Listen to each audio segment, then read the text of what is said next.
Hello friends, आप सभी का हमारे यूट्यूब चैनल पर स्वागत है। आज से हम स्टार्ट करने वाले हैं आपका वन लाइनर सीरीज़, जो कि आपके बीपीएससी, बीएसएससी जितने भी एग्ज़ाम आपके होते हैं, इनके जो प्रीवियस ईयरली एग्ज़ाम हैं, जो पिछले आपके 32 सालों से जो भी लगभग पूछे गए हैं क्वेश्चंस, लगभग आपके जो क्वेश्चंस होंगे वो 15,000 से ऊपर प्रश्नों का ये संकलन है। सार संकलन जो कि वन लाइनर है सामान्य अध्ययन का। जितने भी अभी तक आपके क्वेश्चंस पूछे गए हैं उन सभी का ये पूरा है। आप देख सकते हैं इसमें पूरे दिए गए हैं। 25 सेट 33 सेट टोटल ये हैं, और ये जो आपके सेट है वो 120 सेट है टोटल, ठीक है। और ये आपका विनय कुमार के द्वारा है, और साथ ही ये जितने भी आपके बिहार के जितने भी एग्ज़ाम हैं उन सभी के लिए बहुत ही ज़्यादा इम्पोर्टेंट है, ठीक है फ्रेंड्स। तो चलिए हम स्टार्ट करेंगे, ज़्यादा आपका टाइम ना लेते हुए सीधे अपनी सीरीज़ पर चलेंगे। हम डेली इसकी 50-50 क्वेश्चनों की सीरीज़ बनाएंगे। तो आज का हम पहला पार्ट स्टार्ट करने वाले हों, डेली ऐसी सीरीज़ों के साथ हम देखेंगे। अब आप देख सकते हैं कि इसके जो क्वेश्चन आंसर हैं वन लाइनर टाइप के हैं। तो चलिए हम देखते हैं। हमारा पहला क्वेश्चन रहेगा इसमें कि भारतीय राष्ट्रीय कांग्रेस ने किस वर्ष पूर्ण स्वराज्य का प्रस्ताव पारित किया था। तो 1929 में पूर्ण स्वराज्य का प्रस्ताव पारित किया गया था, ठीक है। आगे है कि वंदे मातरम गीत के रचनाकार कौन थे। तो जो वंदे मातरम गीत है उसके जो रचनाकार थे वो आपके बंकिम चंद्र चटर्जी थे। कौन थे? बंकिम चंद्र चटर्जी के द्वारा ये रचित है वंदे मातरम। नेक्स्ट है कि पाकिस्तान का अलग राज्य आंदोलन का नेतृत्व किसने किया था। तो मोहम्मद अली जिन्ना ने पाकिस्तान बनाने के लिए जो अलग से ही अपना एक आंदोलन चलाया था, ठीक है। आगे रहेगा आपका कि भारतीय राष्ट्रीय कांग्रेस की स्थापना कब हुई थी। तो 1885 में भारतीय राष्ट्रीय कांग्रेस की स्थापना हुई थी। कब हुई थी? ये जो क्वेश्चन है फ्रेंड्स बहुत ज़्यादा ही इंपॉर्टेंट है। बस आप ये सीरीज़ भी अगर कंप्लीट कर लेते हैं तो बिहार का कोई भी एग्जाम हो सब आपका क्लियर हो जाएगा। नेक्स्ट है कि कौन से प्रसिद्ध भारतीय नेता सीमांत गांधी के रूप में जाने जाते हैं। तो किसे हम सीमांत गांधी के रूप में जानते हैं? तो जो आपके खान अब्दुल गफ्फार खान थे, खान अब्दुल गफ्फार खान, उन्हें हम सीमांत गांधी के रूप में जानते हैं, ठीक है। ये क्वेश्चन भी काफ़ी बार पूछा गया है एग्जाम में। फिर आगे आता है कि द्वितीय विश्व युद्ध के समय ब्रिटेन का प्रधानमंत्री कौन था। तो जब आपका द्वितीय विश्व युद्ध हुआ था तो उस समय जो ब्रिटेन के जो प्रधानमंत्री थे वो आपके विंस्टन चर्चिल थे। कौन थे?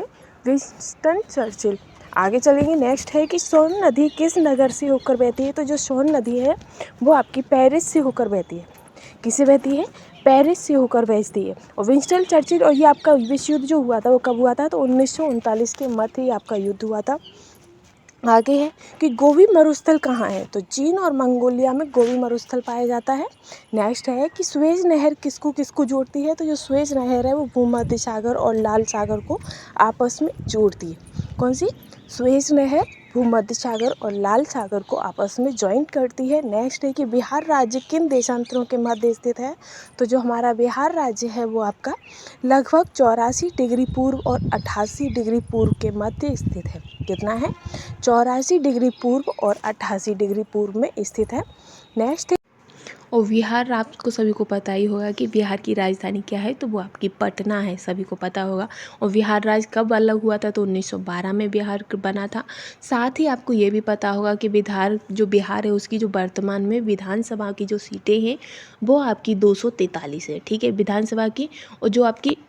और जो बिहार के विधान परिषद की जो सभा की सीटें कितनी है। तो 75 है, ठीक है फ्रेंड्स, ये आपको याद होगा। और बिहार की राज्यसभा की सीटों की संख्या 16 है और लोकसभा सीटों की संख्या कितनी है। तो 40 है, ठीक है फ्रेंड्स। तो ये भी आप याद कर लीजिएगा। आगे हम चलेंगे कि मुंडा जनजाति अधिकांशतः कहाँ बसती है। तो आपका आंसर क्या हो जाएगा? झारखंड में बसती है, ठीक है, मुंडा जनजाति। नेक्स्ट है कि समुद्र तल पर पृथ्वी के केंद्र से सबसे निकट स्थान कौन सा है। तो वो आपका उत्तरी ध्रुव का है, सबसे निकट का स्थान, ठीक है। आगे है आपका नेक्स्ट क्वेश्चन पर हम चलेंगे कि बड़ी लाइन की दो पटरियों के बीच की जो दूरी होती है वो कितनी होती है। तो 5.5 फीट होती है। जो बड़ी लाइनें होती हैं उनकी जो बीच की जो दूरी होती है वो आपकी 5.5 फीट की होती है, ठीक है।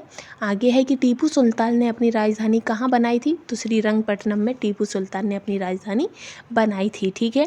आगे हम चलेंगे कि कला की गांधार शैली किसके समय में फली फूली थी। तो जो कला की जो गांधार शैली थी वो किसके समय में फली फूली थी। तो इसका जो आंसर होगा आपका हो जाएगा कुषाणों के समय में। तो फ्रेंड्स, अगर आपको हमारा कंटेंट पसंद आ रहा हो तो चैनल को लाइक शेयर भी करते चलिएगा।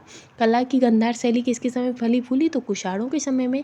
नेक्स्ट है कि ऑपरेशन ब्लैक बोर्ड किसकी सरकारी योजना है? तो जो ऑपरेशन ब्लैक बोर्ड है वो आपकी वयस्कों को साक्षर बनाने हेतु प्रोत्साहित करने के लिए सरकारी योजना है। और इसका जो शुरुआत कब से हुई थी, तो वो कब से हुई थी तो आप हमें जल्दी बताइएगा। तो इसकी जो शुरुआत थी वो आपकी 1985, जल्दी से बताइए 1985 है कि 1995 है, जल्दी जल्दी। और तो इसकी जो हमें कमेंट में बताइएगा। नेक्स्ट है कि चिपको आंदोलन किसको बचाने के लिए किया गया था? तो जो चिपको आंदोलन था वो वृक्षों की कटाई को बचाने के लिए किया गया था। और इसके प्रणेता कौन थे? तो सुंदरलाल बहुगुणा। कौन थे? सुंदरलाल बहुगुणा। ठीक है, आगे हम चलेंगे कि एस्पेरेंटो क्या है? तो जो एस्पेरेंटो है वो आपका एक आसन एवं कृत्रिम अंतर्राष्ट्रीय भाषा है। और फ्रेंड्स, जो ये चिपको आंदोलन था ये आपका उत्तराखंड से संबंधित है। इसमें क्या था कि जो वृक्षों की कटाई हो रही थी तो वृक्षों को कटाने से बचाने के लिए उन वृक्षों से चिपक गए थे, तो चिपकने के कारण ही इसको चिपको आंदोलन कह दिया गया है। ठीक है, अब आगे हम चलेंगे। एस्पेरेंटो है तो ये आपका हो गया कि एक आसान एवं कृत्रिम अंतर्राष्ट्रीय भाषा। नेक्स्ट है कि पूर्व सोवियत संघ का कौन सा पहला गणराज्य था जिसने अपने को स्वतंत्र घोषित किया? तो जो आपका लिथुआनिया है उसने सबसे पहले खुद को स्वतंत्र घोषित किया था। ठीक है, VSSR में। ठीक है, लिथुआनिया। नेक्स्ट है कि दक्षिण आंदोलन शुरू करने का मुख्य उद्देश्य क्या था? तो दक्षिण जो कि सार्क है आपका आंदोलन शुरू करने का मुख्य उद्देश्य आपका क्षेत्रीय सहयोग था। क्या था? क्षेत्रीय सहयोग। ठीक है, आगे है, और ये कहाँ पर? तो काठमांडू में है। और इसकी स्थापना कब हुई थी? तो 1985 में। ठीक है, दक्षिण का जो मुख्यालय वो कहाँ है? काठमांडू में। और इसका जो शुरुआत हुई थी वो आपकी 1985 में हुई थी। और क्यों? तो क्षेत्रीय सहयोग। ठीक है, और इसमें कितने सदस्य हैं? तो इसमें 8 सदस्य हैं। आगे है कि इजराइल और PLO के बीच प्रथम सीधी बैठक कहाँ हुई थी? तो इनकी जो प्रथम सीधी बैठक थी वो आपकी वॉशिंगटन में हुई थी। ठीक है, अब आगे हम चलेंगे कि मदर टेरेसा के द्वारा स्थापित धर्म संघ क्या कहलाता है? तो मदर टेरेसा के द्वारा जो स्थापित धर्म संघ था वो आपका मिशनरीज ऑफ चैरिटी कहलाता है। Missionaries of charity. ठीक है, आगे चलेंगे हम कि पंचशील की मुख्य विशेषता क्या है? तो पंचशील की जो मुख्य विशेषता है वो आपकी देशों के मध्य मित्रता और शांतिपूर्ण अस्तित्व बनाए रखना इसकी जो बहुत ज़्यादा विशेषता थी, महत्वपूर्ण विशेषता थी, देशों के मध्य मित्रता और शांतिपूर्ण अस्तित्व।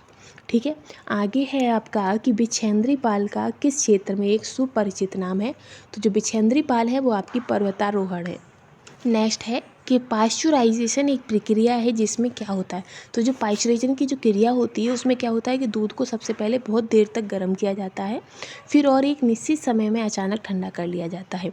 और जो अचानक ही उसे गर्म करना और उसे ठंडा करना ही आपका पाश्चराइजेशन की क्रिया कहलाती है। इससे क्या होता है कि दूध की जो लाइफ टाइमिंग होती है वो ज़्यादा बढ़ जाती है, काफ़ी टाइम तक वो सही बना रहता है, जल्दी ख़राब नहीं होता है। नेक्स्ट है कि एम्फीबिया यानी कि उभयचर किसको कहते हैं? जो जीव जंतु जल एवं स्थल दोनों पर रह सकते हैं ऐसे पशुओं को उभयचर या एम्फीबिया कहा जाता है। नेक्स्ट है कि पृथ्वी तक पहुंचने के लिए सूर्य से चला प्रकाश लगभग कितना समय लेता है? तो जो सूर्य का प्रकाश है वो पृथ्वी तक पहुंचने के लिए 8 मिनट 20 सेकंड लगभग लेता है, क्योंकि सेकंड कभी ऊपर नीचे हो जाते हैं, कभी 16 सेकंड भी आ जाता है, कभी 8 सेकंड भी, पर 8 मिनट कन्फर्म है। ठीक है, तो कितना समय लेता है? 8 मिनट 20 सेकंड। ठीक है, आगे हम चलेंगे नेक्स्ट पर। नेक्स्ट क्वेश्चन आएगा आपका कि स्टेनलेस स्टील किसकी मिश्र धातु है? तो जो स्टेनलेस स्टील है वो आपकी लोहे और क्रोमियम की मिश्र धातु है, लोहा और क्रोमियम। ठीक है, नेक्स्ट है कि किस धातु पर तब कोई प्रतिक्रिया नहीं होती जब ऊपर से भाप गुजरती है? तो जो एल्यूमिनियम है उस पर कोई भी प्रतिक्रिया नहीं होती है, जब भाप उसके ऊपर से भी गुजर जाए उस पर कोई प्रतिक्रिया नहीं होगी। नेक्स्ट है कि वैज्ञानिक इवान पावलोव किस क्षेत्र में अपने कार्यों के लिए जाने जाते हैं? तो इवान पावलोव हैं वो आपके मनोविज्ञान के क्षेत्र पर जाने जाते हैं। और उन्होंने किस पर अध्ययन किया था? तो इन्होंने कुत्ते पर किया था। ठीक है, आगे है कि निकोलस कोपरनिकस किस लिए प्रसिद्ध हैं? तो ये आपके यह बताने के लिए प्रसिद्ध हैं कि ग्रह सूर्य के चारों ओर चक्कर लगाते हैं, ना कि पृथ्वी। ठीक है, तो ये उन्होंने बताया था कोपरनिकस ने। आगे हम चलेंगे, और इससे पहले हमारे इंडियन भी थे आर्यभट्ट, जिन्होंने क्लियर कर दिया था कि हमारी पृथ्वी सूर्य का चक्कर लगाती है, ना कि सूर्य। आगे है कि जंतर मंतर का निर्माण किसने करवाया था? तो जंतर मंतर का निर्माण जो है वो आपका राजा जयसिंह ने कराया था। कौन से किसने कराया था? राजा जयसिंह ने। सबसे अधिक तेल निर्यातक देश कौन सा है? तो सऊदी अरब सबसे ज़्यादा तेल निर्यातक देश है। अभी आपको करंट में पता होगा कि सऊदी अरब बहुत बड़ा ही तूफान आया था इधर की साइड पर। फिर है कि भारत सरकार के राजस्व का प्रधान स्रोत क्या है? तो प्रत्यक्ष कर है। ठीक है, आगे है कि किस खेल के लिए थॉमस कप पुरस्कार दिया जाता है? तो जो थॉमस कप जो पुरस्कार है वो आपका बैडमिंटन के क्षेत्र में दिया जाता है। फ्रेंड्स, अगर आपको हमारा कंटेंट अच्छा लग रहा है तो प्लीज़ चैनल को लाइक शेयर सब्सक्राइब करना बिल्कुल भी ना भूलें। तो ये बैडमिंटन के लिए हो गया थॉमस कप। आगे है हम चलेंगे कि प्रथम एशियाई खेल कहाँ हुआ था? तो जो आपका प्रथम एशियाई खेल था वो आपका नई दिल्ली में हुआ था। कहाँ पर हुआ था? नई दिल्ली में। ठीक है,